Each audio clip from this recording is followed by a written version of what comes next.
بسم اللہ الرحمن الرحیم۔ السلام علیکم۔ اعلان نبوت کے چند روز بعد نبی کریم صلی اللہ علیہ وآلہ وسلم ایک رات مکہ کی ایک گلی سے گزر رہے تھے کہ انہیں ایک گھر میں سے کسی کے رونے کی آواز آئی۔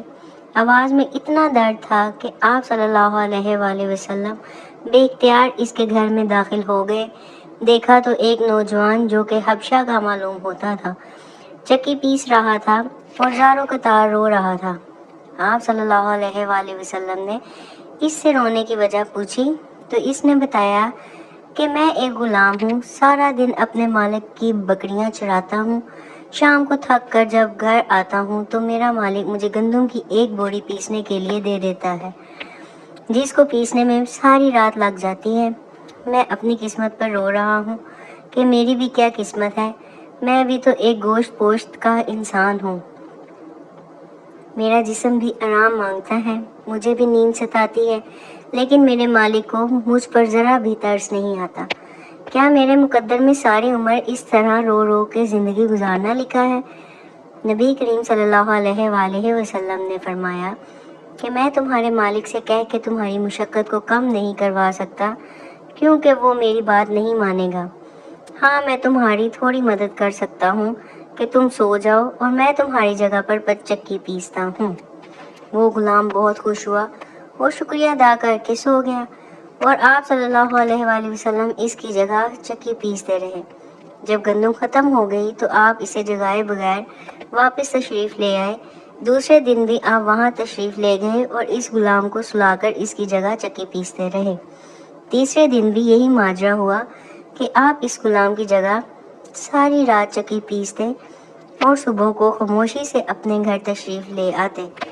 چوتھی رات جب آپ صلی اللہ علیہ وآلہ وسلم وہاں گئے تو اس نے غلام سے کہا، اے اللہ کے بندے، آپ کون ہو اور میرا اتنا خیال کیوں کرتے ہو؟ ہم غلاموں سے نہ کسی کو کوئی ڈر ہوتا ہے اور نہ کوئی فائدہ، تو پھر آپ یہ سب کس کے لیے کر رہے ہو؟ آپ صلی اللہ علیہ وآلہ وسلم نے فرمایا کہ میں یہ سب انسانی ہمدردی کے تحت کر رہا ہوں، اس کے علاوہ مجھے تم سے کوئی غرض نہیں۔ اس غلام نے کہا کہ آپ کون ہو؟ نبی کریم صلی اللہ علیہ وآلہ وسلم نے فرمایا، کیا تم نہیں جانتے کہ مکہ میں ایک شخص نے نبوت کا دعویٰ کیا ہے؟ اس غلام نے کہا، ہاں میں نے سنا ہے کہ ایک شخص جس کا نام محمد ہے اپنے آپ کو اللہ کا نبی کہتا ہے۔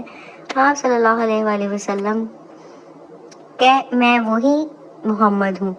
یہ سن کر اس غلام نے کہا، اگر آپ ہی وہی نبی ہیں تو مجھے اپنا کلمہ پڑھائیے۔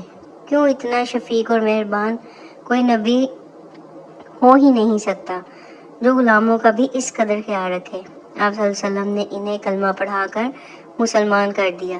پھر دنیا نے دیکھا کہ اس غلام نے تکلیفیں اور مشقتیں برداشت کرنے کی، لیکن دامن مصطفیٰ نہ چھوڑا۔ انہیں جان دینا تو گوارا تھا، لیکن اتنے شفیق اور مہربان نبی کا ساتھ چھوڑنا گوارا نہ تھا۔ آج دنیا انہیں بلال حبشی رضی اللہ تعالیٰ عنہ کے نام سے جانتی ہے۔ نبی کریم صلی اللہ علیہ وآلہ وسلم کی ہمدردی اور محبت نے انہیں آپ صلی اللہ علیہ وآلہ وسلم کا بے لوث غلام بنا کر رہتی دنیا تک مثال بنا دیا۔